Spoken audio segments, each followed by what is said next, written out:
Imagine a world without metal. No towering skyscrapers, no intricate machines, no vehicles connecting continents. Now imagine that same world, but every piece of metal is slowly, relentlessly turning to dust. This isn't a dystopian fantasy. It's the silent, constant battle against corrosion, a fundamental process that defines the very existence of our metallic world. It's the natural tendency of metals to revert to a more stable, lower energy state, much like their original ore. At its heart, corrosion is an electrochemical process. It's a microscopic drama where metal atoms, in their quest for stability, willingly give up their electrons. This act of surrender transforms them into ions. These lost electrons don't just vanish. They create a tiny electrical current, a flow of energy that initiates the destructive process we call corrosion. It's like a miniature battery, constantly discharging. For this electrochemical dance to occur, three things are typically needed: an anode, a cathode, and an electrolyte. The metal itself often plays the role of both anode and cathode, while a conductive medium like water acts as the electrolyte. Let's take the most common example, iron rusting. When iron is exposed to oxygen and water, its atoms begin to shed electrons. This is the oxidation half of the reaction, where iron transforms into iron ions. These newly formed iron ions then react with the surrounding oxygen and water. The result is the familiar reddish-brown flaky substance we call iron oxide, or rust. It's a complex chemical transformation. The entire process is driven by a redox reaction. Iron is oxidized, meaning it loses electrons, while oxygen is reduced, meaning it gains those electrons. It's a delicate balance of give and take. Water plays a crucial role, acting as the electrolyte. It provides the medium for ions to move and completes the electrical circuit, allowing the destructive current to flow.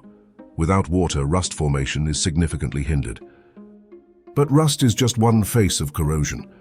There are many insidious forms, each with its own unique destructive signature. Consider pitting corrosion, for instance. Pitting corrosion creates small, localized holes or cavities in the metal surface.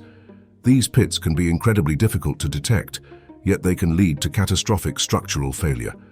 It's a silent, hidden threat. Then there's galvanic corrosion, a phenomenon that occurs when two different metals are in electrical contact in the presence of an electrolyte. One metal, the more active one, sacrifices itself to protect the other. This sacrificial action is why we often see specific metals corroding rapidly when paired incorrectly. It's a fundamental principle in material selection. Crevice corrosion thrives in tight, confined spaces where oxygen access is limited. Think of gaps under washers or flanges. These areas become breeding grounds for concentrated corrosive environments.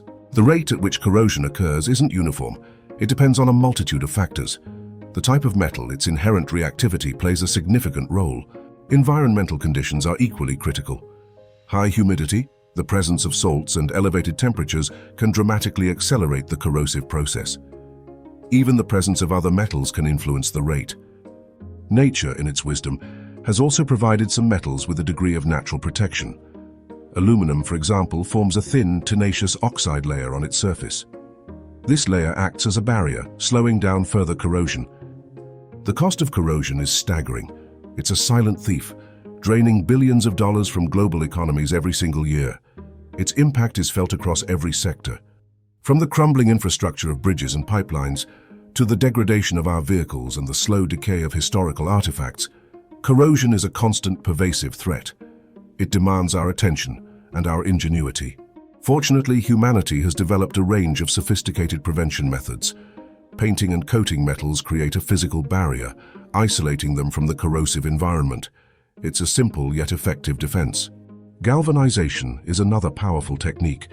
By coating steel with a layer of zinc, we leverage galvanic corrosion to our advantage. The zinc acts as a sacrificial anode, corroding preferentially to protect the underlying steel. Cathodic protection takes a different approach, using an external electrical current to prevent corrosion. It essentially forces the metal to act as a cathode, preventing it from losing electrons and corroding. The fight against corrosion is an ongoing saga of innovation. Engineers and scientists are continuously developing new materials, coatings, and strategies to build more durable and sustainable structures. It's a testament to human ingenuity. But here's the profound truth. Corrosion is always happening. Even at a microscopic level, the forces of nature are constantly working to reclaim our metals. It's a battle that never truly ends. Even stainless steel, often perceived as immune, is only relatively resistant.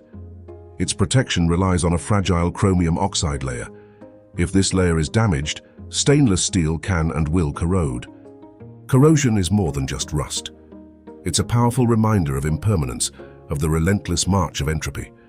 Yet it also highlights the incredible ingenuity of humanity. Our ability to understand, predict, and combat this silent enemy is a testament to our scientific curiosity and engineering prowess. The ongoing fight against corrosion is a fight for the future of our built world.